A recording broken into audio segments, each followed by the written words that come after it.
On today's show, Dillon Brooks' masterclass performance for Team Canada, helping propel them past Spain in FIBA World Cup action. Plus, Rafael Stone ranked the 18th best NBA executive using sabermetrics. Should he be higher or lower on that list? It's all coming up right here at Locked On Rockets. This is Mission Control, Houston. Ignition sequence start. Throw it up to Jalen Green. Sengun here in the short row. Oh my, that's the no look. Jabari for three and the win. Yeah! Look at Tari, Eason. Here comes Tari. No! T-minus 15 seconds. Guidance is internal. The Houston Rockets select Thompson and Cam Whitmore. One thing I have never done is not made the playoffs, and so we want to take that step here as well. 6, 5, 4, 3, 2, 1. What's up, and welcome to another edition of Locked On Rockets, the daily podcast home for everything Houston Rockets basketball. As always, I'm your host, Jackson Gatlin, native Houstonian and credentialed media member. I'm also the host of Locked On NBA Mondays. Be sure to follow along on Twitter at JT Gatlin, and the show, of course, at Locked On Rockets. Free and available wherever you listen to your podcasts, including YouTube. And as always, thank you so much for making Locked On Rockets part of your day every single day, whether it's on the way to work, on your lunch break, in the gym. Thank you for making LOR part of your day every single day. Joining us now is your weekly co-host, none other than the podfather himself, Rockets Wire editor and host of the Logger Line podcast, Ben DuBose. You can track down on Twitter at Ben DuBose, here to discuss, recap, revel in the superiority of one Dillon Brooks, who I am dubbing Captain Canada after his insane performance helping propel Canada past Spain, keeping them alive in the World Cup. Ben, this was... when we talk about Dillon Brooks, he's such a polarizing figure amongst Rockets fans, and I think we're getting a bit of a taste through FIBA action, through his play for Team Canada, of what is hopefully the best case outcome of some of his impact and how he's going to be able to help this young Rockets team. Yeah.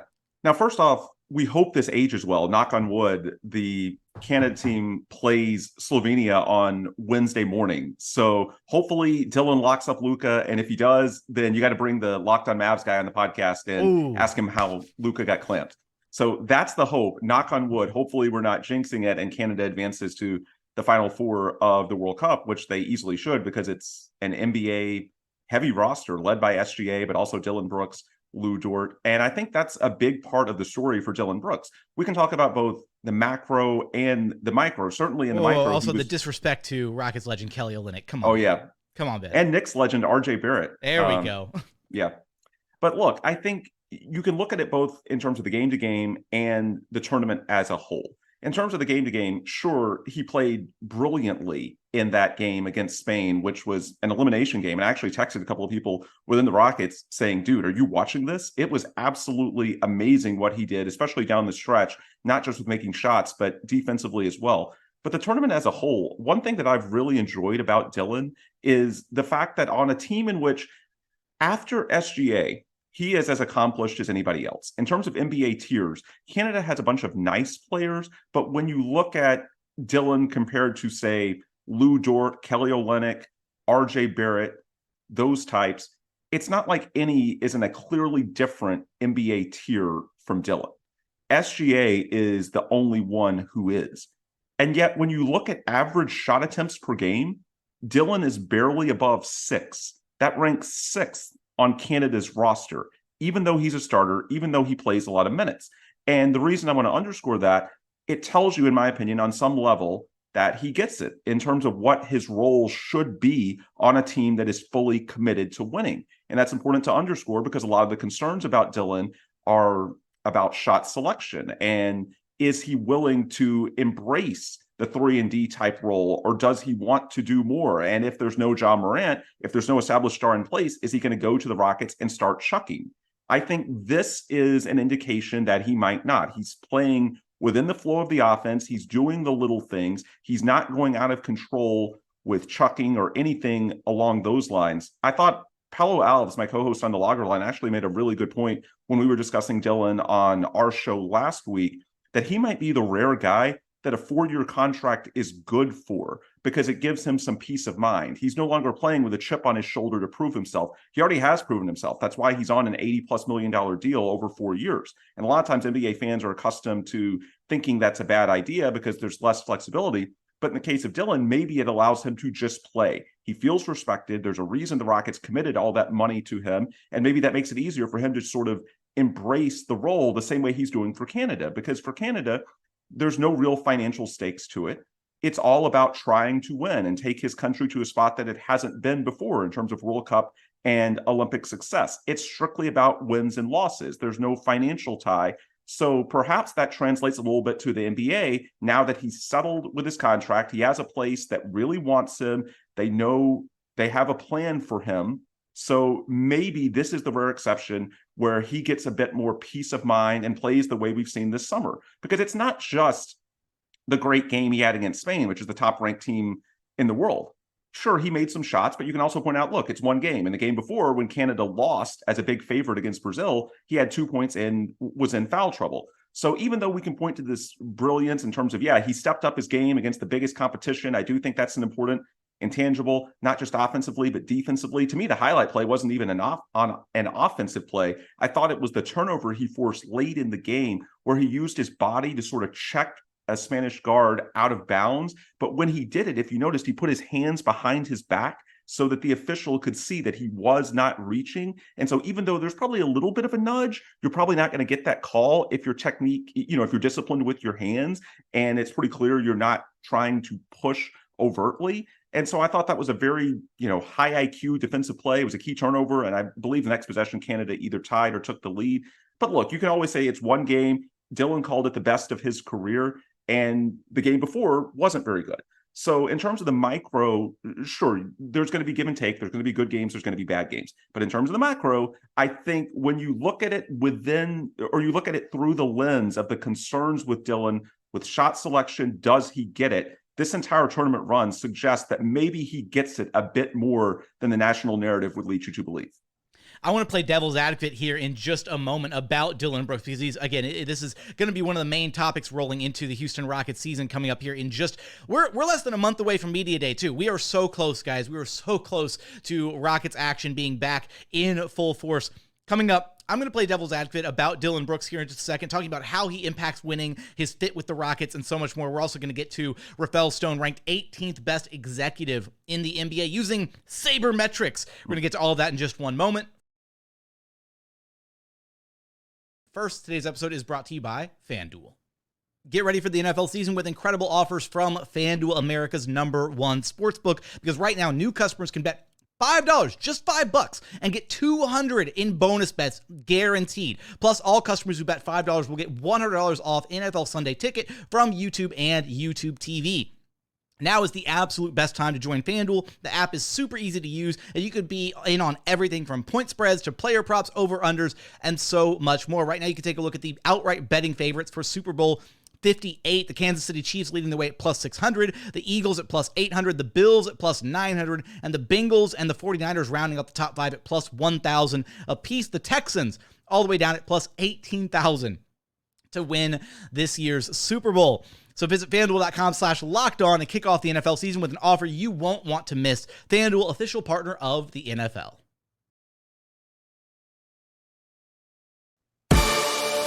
And continuing on here at Locked On Rockets. Now, I know I said I'd play devil's advocate. I want to do that in a second. But I will say, Ben, one other observation that I had is with Dillon Brooks in this game, he was playing through foul trouble too, which is the other important part, right? You talked about him with his hands behind his back, kind of illustrating to the referee, hey, I'm not fouling. Yeah. But I think it was really important because Dillon Brooks is one of those players. The last 3 years in the NBA, he's ranked top 10 in foul rate. He fouls a lot as a player, but there are a lot of those top tier, premier NBA defenders that do actually foul a lot, especially perimeter defenders like Dillon Brooks. Guys like that have to be willing to get a little physical, right? Push the envelope of what the referees will allow them to do. That's why year in, year out, you see Draymond Green get away with so much more stuff on the defensive end than almost any other player in the entire association because referees, they call his game differently, right? They let him get away with more physicality than another player. Whereas if Tari Eason walked out there and tried to be just as physical as Draymond on the defensive end, he'd be fouled out by halftime. We know how that ends. So by building up his reputation, by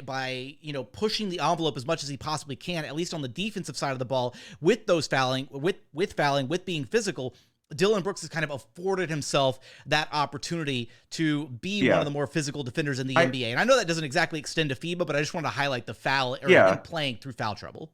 Well, and I do think it underscores the idea that he can handle the moment, that he was able on that stage to dial it back. I think with some guys, Pat Beverly is a good example. Whenever Pat would line up against Russell Westbrook back in his Rockets days and their rivalry was at its peak, you could almost guarantee that Pat was going to pick up 2 fouls within 5 minutes in the first quarter.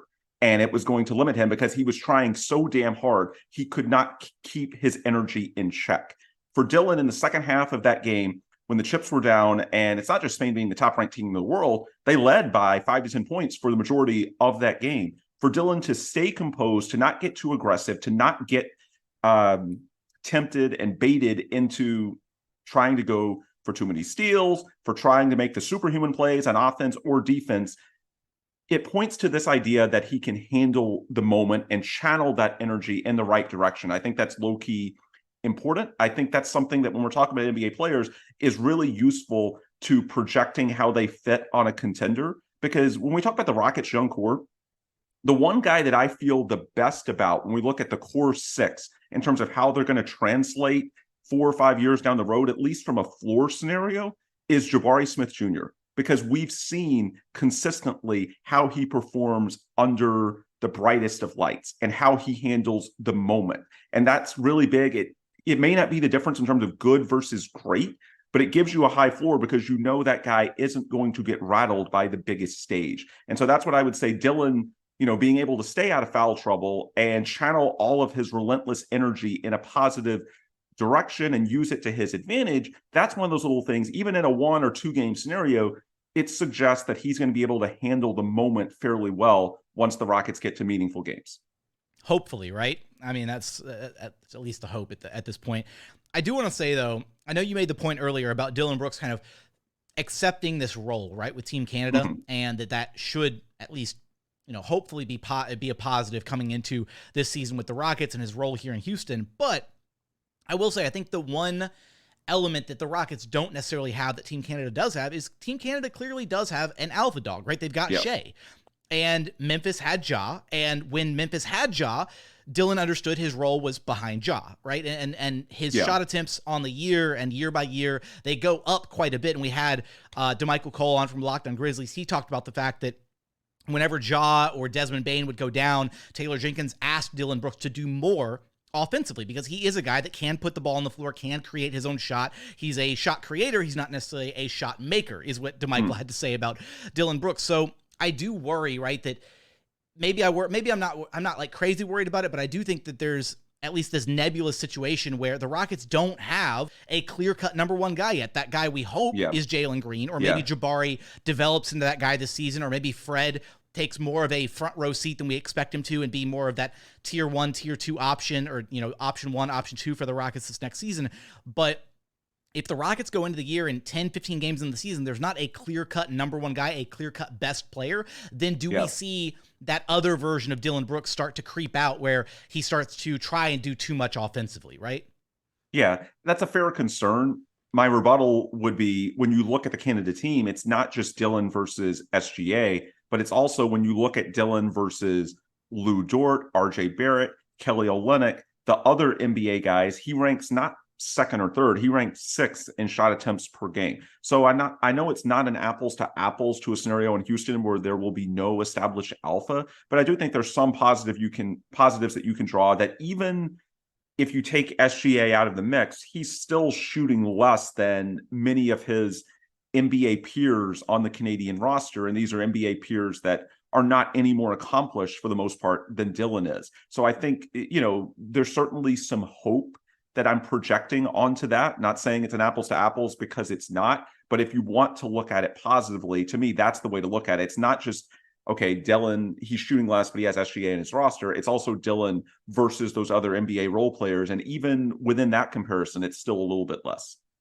And you do see, when you also look at his play for Team Canada, I know we were kind of reveling in the, in the offensive production of this game. Again, he had 22 points on 8 of 12 shooting. He had some clutch buckets down the stretch. He had the defense down the stretch, though. I think this is, the big takeaway here is even if Dillon isn't a guy who's providing you, say, anything offensively, he's still a guy that's going to bring it on the defensive side of the basketball. And I think that's going to mean a lot for this Rockets team, especially last season when we saw there were stretches, right, where like in I think the crunch time stats for the Rockets last year were actually pretty favorable. They were good when they actually got a game down to the wire within those final 5 minutes. They actually kind of rose to the occasion. The problem is, it felt like last year so many players, their effort and their intensity on the defensive side was contingent on how involved they felt offensively or how good they were on any given night offensively. If Jalen was on fire offensively, you saw him way more locked in on the defensive end.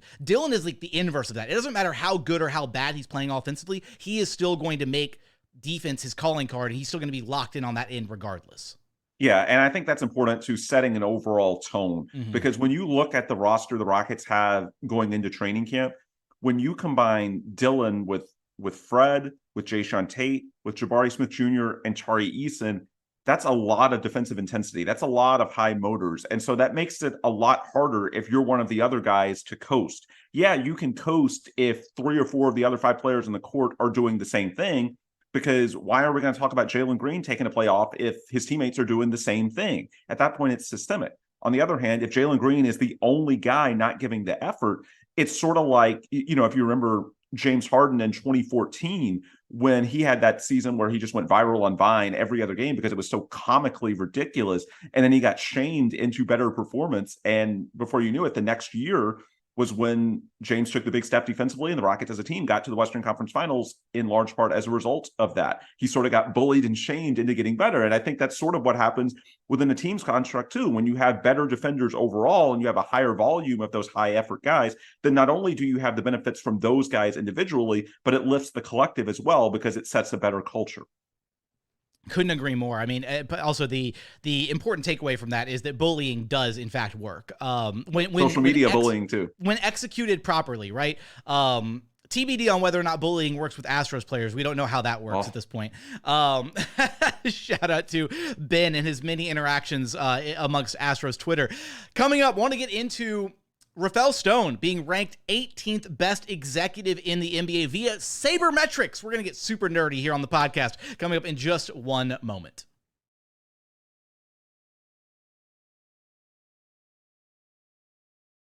And final segment here at Locked On Rockets. Now, we're going to get super nerdy here for a minute because I believe I'm saying his name right. Ben Rohrbach that's right. Yeah, over at Yahoo Sports, did this really interesting article. He called it the Danny Ainge system, using sabermetrics to rate every NBA team's top executive. So a quick breakdown of how this works basically is each transaction is basically categorized into baseball terms based on an original formula that they came up with, which means a home run equates to bona fide all-star players. A third base hit equates to top flight performers. Second base hit is front end rotation players. A base hit is other noteworthy contributors. And then he has a couple more in here. Lateral and inconclusive moves, which is, oh my God, what does BB stand for? Walk. There we go. I should know that. This is why I don't do baseball, Ben. And then I know that the K is strike, so we're good. So base on balls. Yeah. Diminished returns on any, category, whatever. And I thought this article was so interesting. I want to jump to he kind of did categories first. So he did just the blanket top 5 executives for draft picks, then top 5 executives for trades, and top 5 executives for free agent signings. And Rafael Stone actually landed in the top 5 for draft picks. He clocks in at number 4 on the draft pick executive. So first is Tim Connolly with the Denver Nuggets, then Zach Kleiman from the Memphis Grizzlies. Masai Ujiri comes in at 3rd with the Denver Nuggets from 2010 to 2013, and then the Toronto Raptors since then. And then Rafael Stone clocking in at number 4, his tenure exclusively with the Houston Rockets. And then actually coming in ahead of Sam Presti, surprisingly. I would not have thought that the Rockets' draft success these last few years would have, at least in this system, weighted Rafael Stone above Sam Presti, but it did at this point. So, yeah. First takeaway from this, Ben, Rafael Stone comes in at number 18, though. Are you surprised at that number? Like, do you think he would have been lower or higher? Just ballpark, like eye test only going into this experiment. It feels about right, because to give Rafael any higher of a grade than middle of the pack is going to require one of his high draft picks to truly break out into a star level player. Mm-hmm. We hope that happens. But look, let's be honest. We can talk about the fact that he inherited a bad situation and now the Rockets are clearly on the upswing. That's good, but they have not taken any strides as a team yet.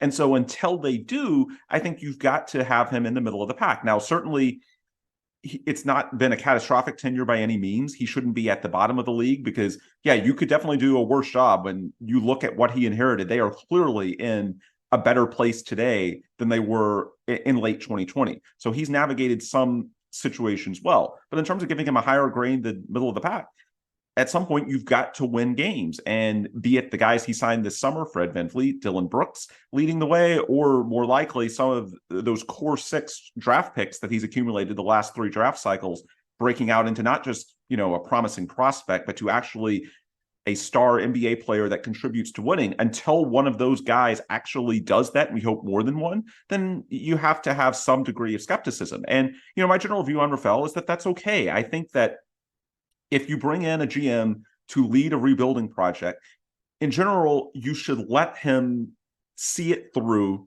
unless something is so catastrophic that you can just tell that this is headed in the wrong direction. And I don't think we're there in Houston. It's different than a coach. Even in rebuilding years, you can see if the culture isn't right, if you're not getting the development. And so that's why the Rockets decided to move on from Stephen Silas. In the case of a GM, you do have a bit of a longer leash, because if you go down this road of trying to rebuild through the draft and prospects, then you've got to give the guys some time to actually see how those draft picks pan out. So I think overall it's fair, middle of the pack. He's done a good job so far, but nothing yet that has contributed significantly to winning. And until that does, I think even Rafael himself would probably acknowledge that middle of the pack is fair.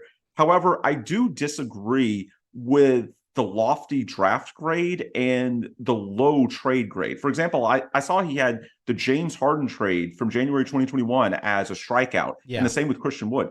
I strongly disagree with that. I think, in terms of the James Harden trade, they've already got a key contributor in Tari Eason, who was one of the best rookies in the entire NBA last season. And now you've got 4 more years of unprotected assets from a Nets team that their outlook is mixed at best. The Harden trade should at worst be a walk for inconclusive, because we just don't know enough about the results of those picks. You can quibble, of course, over the Karis LeVert and Jared Allen portion of that trade and asset management. Did they get enough? That's absolutely fair, but that's not the primary incentive of the trade. The primary incentive of the trade was the draft capital from Brooklyn, unprotected for 7 years. And right now, to me, that looks pretty good. So calling that a strikeout, to me, that's pretty silly. And then the Christian Wood trade in 2022, look at Christian Wood's value this summer to get ultimately a first-round pick and 2 seconds, because they got the Dallas pick and then they moved back for the first-round pick that became Ty Washington, and then 2 second-round picks.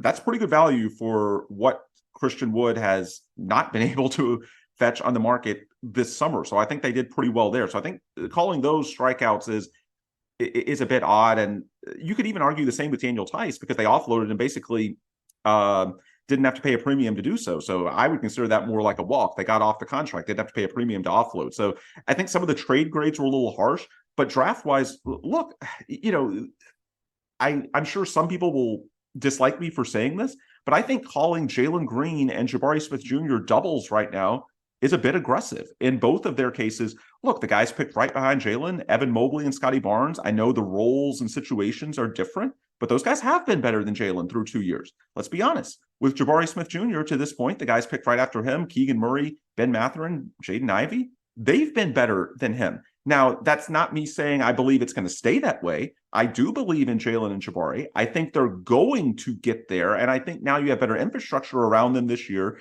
and a better coach in Ime Udoka, then you can bring out better versions of those guys. And we've already seen some positive signs from Jabari at Summer League, obviously. But to this point, I think it's a little aggressive to call Rafael Stone a top 5 drafter, because we have not seen those high draft picks, certainly not Amen Thompson because he was just drafted, but then Jalen Green, Jabari Smith Jr., it's not like any of them was rookie of the year quality. they still have a ways to go. So I think the overall middle of the pack grade is there. However, how he got there, I disagree a little bit. I think top 5 is a bit too aggressive in terms of grading his draft record, because while it could be, I think in a year or two, it's absolutely possible that, we look back and say, wow, that trio of Jalen, Jabari, and Amin Thompson at the top of the draft is really good. But in terms of September 2023, where we are right now, I think that's a bit aggressive if we're grading his track record. But then the flip side, I think, some of the trade grades with the Harden and Wood trades in particular are a bit harsh. So I would just say overall, it sort of comes out of wash. I do agree that giving Rafael a middle of the pack grade amongst NBA GMs is fair based on his track record to this point. However, in terms of the particulars, again, I think the draft is a little too rosy, and I think the trade is a little too harsh.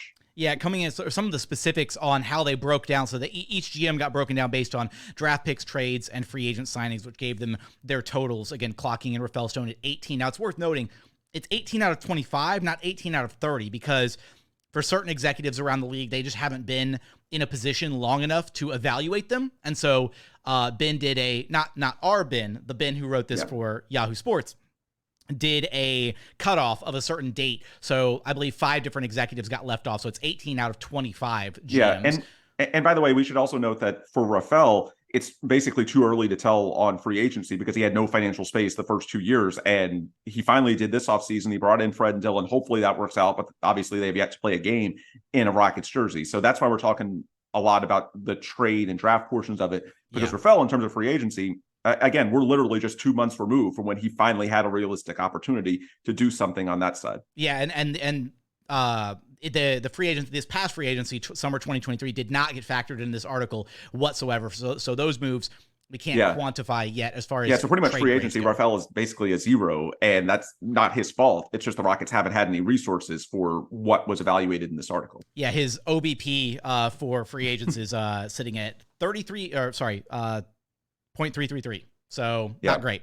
Shout out Rockets legend Daniel Tice. There we go. And Rockets who actually has looked good for Germany in FIBA World Cup play. But and Rockets legend David Nwaba as well. Got to give him some credit in there. But the doubles for the draft. So just going back to the draft picks for a second, the doubles come in at Jalen Green, Alperen Sengun, and Jabari Smith Jr. The base hits, KJ Martin and Tari Eason. I actually disagree with Tari Eason being just a base hit. I feel like he should be up there with the other two guys. I do too. Like to me, Sengun and Eason are the biggest clear wins for Rafael, especially when you account for the draft slot. Yes, exactly. And I think that's where I'm inclined to agree with you about the draft kind of grade being a little bit rosier than it maybe should be, because you look at the picks like Jalen and Jabari and Amin, like those were like Jabari and Amin especially were kind of the consensus guys at their slots, right? Jalen, there was a bit more of the idea, okay, do you go Jalen? Do you go Evan Mobley? That was a bit more of a choice at number 2 for Rafael Stone to ultimately make. But I think the guys that he should ultimately get a ton of credit for are very clearly Alperen Sengun for trading, the assets to acquire him, to draft him middle of the first round, making the Tari Eason selection, and then definitely KJ Martin, who was about to, got traded. Obviously, we can quibble over the return package that the Rockets ultimately got for KJ Martin. Did they hold on to him too long? Should they have taken the first round pick that was arguably on the table back during the trade deadline that they had for him from other teams that were coming to inquire about his services? But those three guys specifically should absolutely give Rafael Stone a ton of credit for his draft record to this point.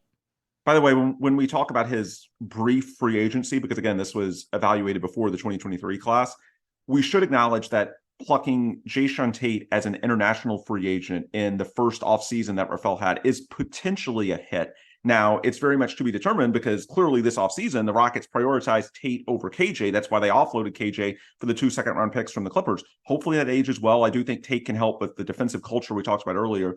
But yeah, just in fairness to Rafael, you can talk about guys like Tice and Nwaba that haven't worked out. But yeah, Jae'Sean Tate, we should give him some flowers because at a bare minimum, he's a competent rotation player. Hopefully now that he's healthy and has a coach that values those types of contributions, maybe he's more than that this season. Time will tell. But yeah, that's at least a single, I would say.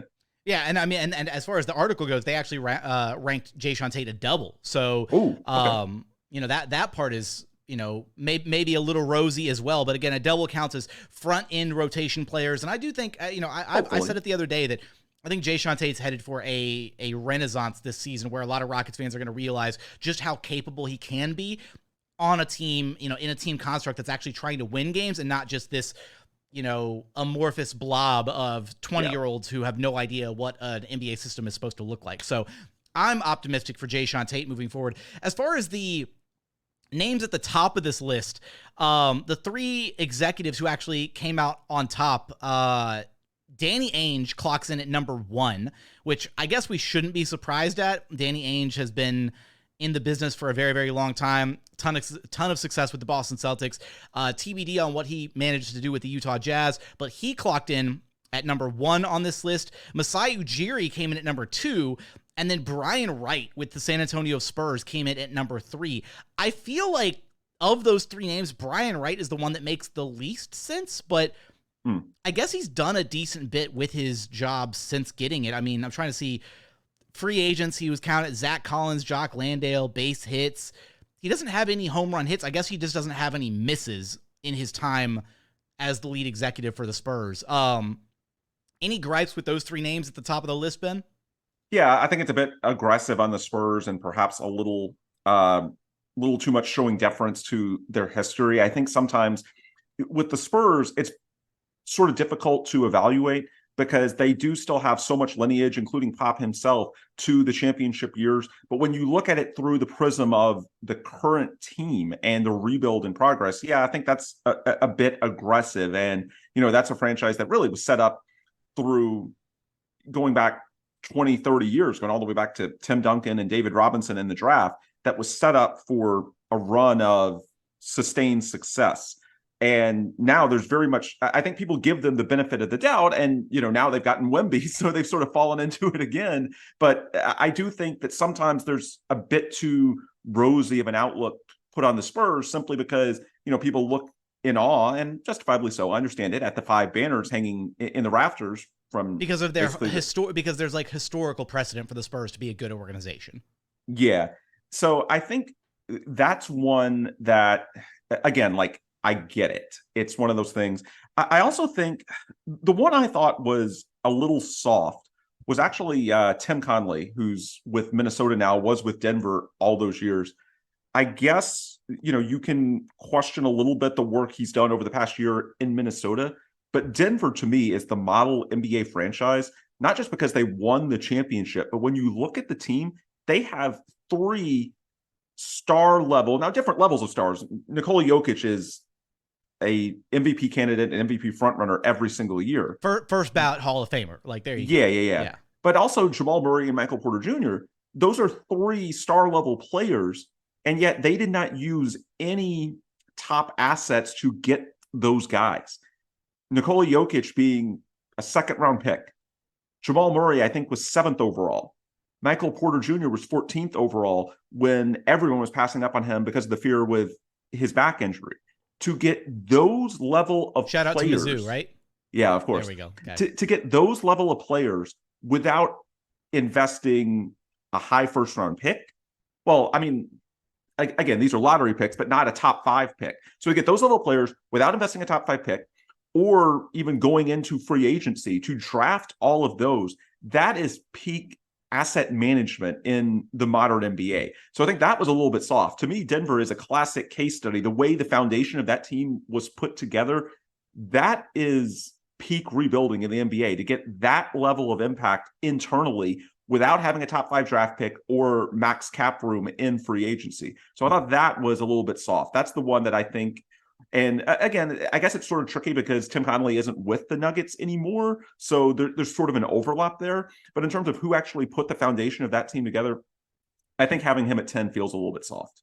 Yeah, there's like, it's interesting looking at Tim Connelly, the way that they weighted some of his stuff. I guess some of the strikes are just really prohibitive as far as being further up on the list. Like Brian Wright clocking in at 3rd had no strikes anywhere on like the weighting of his list. Whereas Tim Connelly has a bunch of home runs. He has Nikola Jokic, Jamal Murray has home runs, Aaron Gordon has a triple. He just also has a lot of strikes in here, at least as far as the way that they rate him. And I guess you can downgrade him a little bit because of the Rudy Gobert trade, which has not aged well. But I don't really dock him too much for that because, that Minnesota team is a classic example of, if you don't do that, what are you really doing? Like that was, an upper class, just mediocrity treadmill situation, which with Anthony Edwards breaking out into a true superstar is just not good enough. And even if the Gobert trade doesn't work out, I understand the thinking at the time. To me, it was one where you sort of had to push your chips in for a guy who was open to being in your situation, which is not easy in a market like Minnesota. Pat Beverly took some shots at them on that front in recent days. So even if that's, I wouldn't call it quite a strikeout. It's been underwhelming for sure relative to the 4 first-round pick, and they gave up, I guess, the Walker Kessler asset in that deal as well. But I understand the thought process. And so to me, 10 is a little bit soft when you consider that that's the guy who put together the foundation of really what's the best NBA team right now, and did it without even having max cap room or a high first-round pick, a super high first-round pick at least. And didn't even get to experience the fruits of his labor winning a championship with them because he's straddled with the Minnesota Timberwolves currently.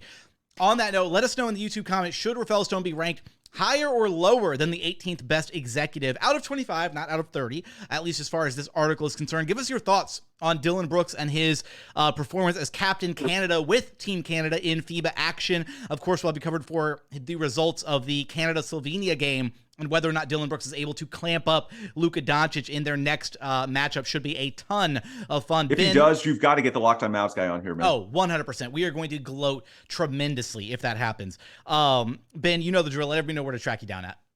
Yep. Ben DuBose on Twitter/X, the Rockets Wire on the same, and the Logger Line on the same. And of course, hit up rocketswire.usatoday.com for all of your daily Houston Rockets news coverage. That's going to do it for another edition of Locked On Rockets. As always, thank you so much for checking out the show. If you haven't done so yet, please consider subscribing wherever you listen to your podcasts or on YouTube. Just search Locked On Rockets. Be sure to like, comment, and subscribe. But as always, thank you so much for watching. Thank you so much for listening. And we look forward to having you back right here at Locked On Rockets, your daily podcast home for everything Houston Rockets basketball.